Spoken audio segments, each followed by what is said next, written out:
Hello guys, we are discussing chapter 2 forces and Newton's law of motion.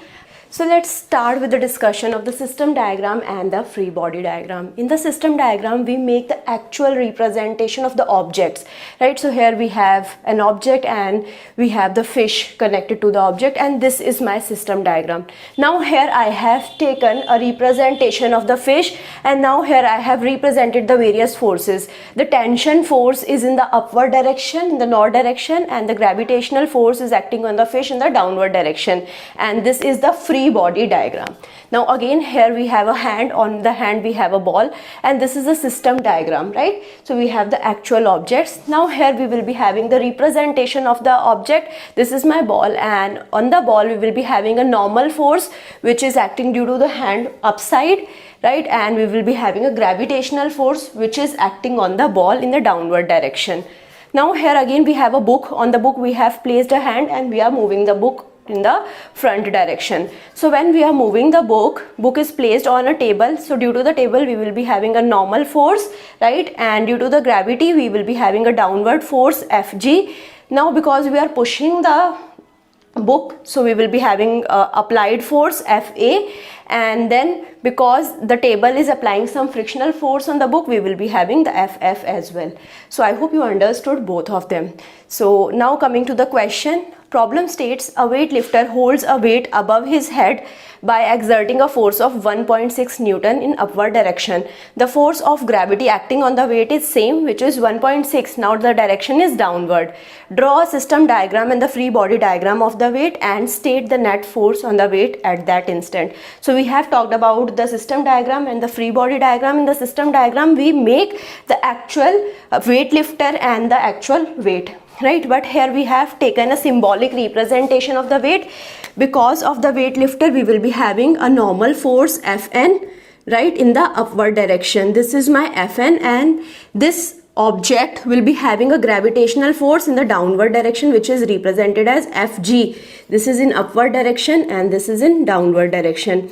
Now what is Fnet? The total force will be Fn plus Fg because only these two forces are acting on it. So what is Fn? Fn is 1.6 Newton in upward direction, and Fg is again 1.6 Newton in downward direction. So the both of the forces are same but in opposite direction. They will cancel out each other and the net force will be equal to 0, right? Coming to the next question, as an arrow leaves a bow, the string exerts a force of 180 Newton in the forward direction on the arrow. Draw a free body diagram of the arrow. As the string is applied force on it, neglect the vertical forces, that is the force due to the gravitation on the arrow, which is very small that it will not show in the diagram.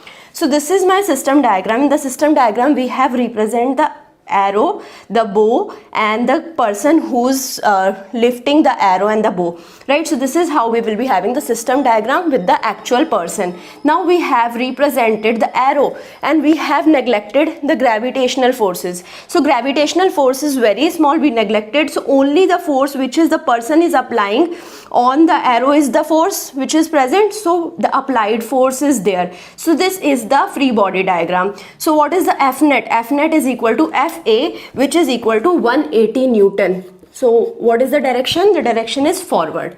So this is the net force on the arrow.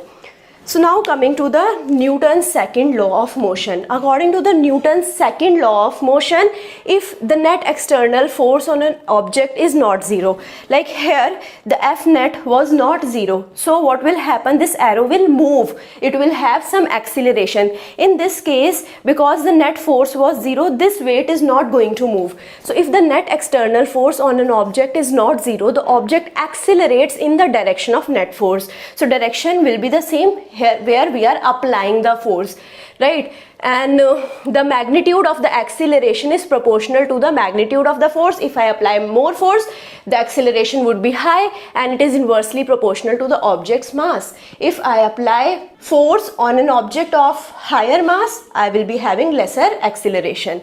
So I hope you understood this. Now coming to the next question. A net force of 58 Newton in West is applied to the water polo ball of mass 0.45 kg. Calculate the ball's acceleration. acceleration. We need to find out the acceleration, and according to the second law of motion, we have F net is equal to mass into acceleration, right? Or I can represent acceleration is proportional to the F net, or it is inversely proportional to the mass. And if I remove this proportional sign, I will be taking the proportionality constant equal to 1, right? So I hope you understood this thing. Now coming to the various things that are present, we need to find out the acceleration. So we know what is F net, which is 58 Newton. In the west, we know what is mass, it is 0.45 kg. So we have the mass, and when you divide it, you will be calculating 1.3 into 10 raised to power 2 meter per second square in west, right? Direction would be same. Now coming to the next question, in an extreme test of its braking system under ideal road condition, a Toyota Celia traveling initially at 26.9 meter per second. So initial velocity is given 26.9 meter per second in south, comes to stop. So when it stops, the final velocity becomes 0, and we will be having 0 meter per second in south. So now time is given 2.61 second. The mass of car with the driver is given 1.18 into 10 raised to power 3. Now we have to calculate the car's acceleration and the net force required to cause that acceleration. We know the formula of acceleration. It is V final minus V initial upon delta t. What is V final? It is 0 minus V initial is 26.9 meter per second in south divided by delta t, which is 2.61. So it will come out to be equal to minus 26.9 meter per second upon, here we will be having second, 2.61 second in south. So when you divide it, you will be coming out to be equal to 10.3 meter per second square. So it will be having minus sign in south. So now how I can represent it? The minus of south can be represented as positive of north. So it can be represented as 10.3 meter per second square in north direction. Right, so I hope you understood how I calculated the acceleration.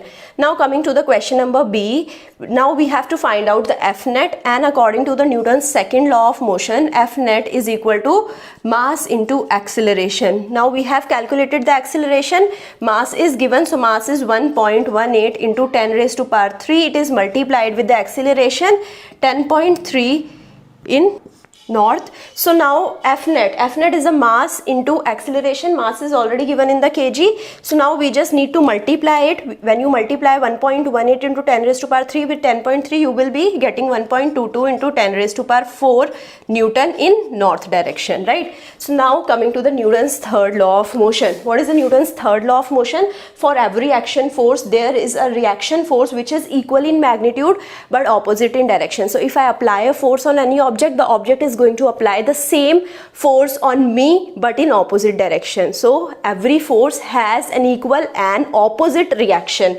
So now here this is the object, and the next question states, draw the free body diagram of ball in figure when it is still pushed by the spring. So here in the cart we have a spring and the ball is pushed by the spring inside the cart. So ball is inside the cart, and when it is still inside the cart, we need to make a free body diagram of the ball. So now when ball is inside the cart, it will be having some normal force due to the cart, and because ball is having mass, it will be having a gravitational force. So we will be having normal force, we will be having gravitational force. Now because spring is exerting some applied force in the forward direction, so there would be some force due to the spring also, because here we are not making the force of the cart also. So here we will not be having action reaction pair. For action reaction pair, we have to take in consideration both of the object, because here we are just considering the ball, we will not be having the action reaction pair.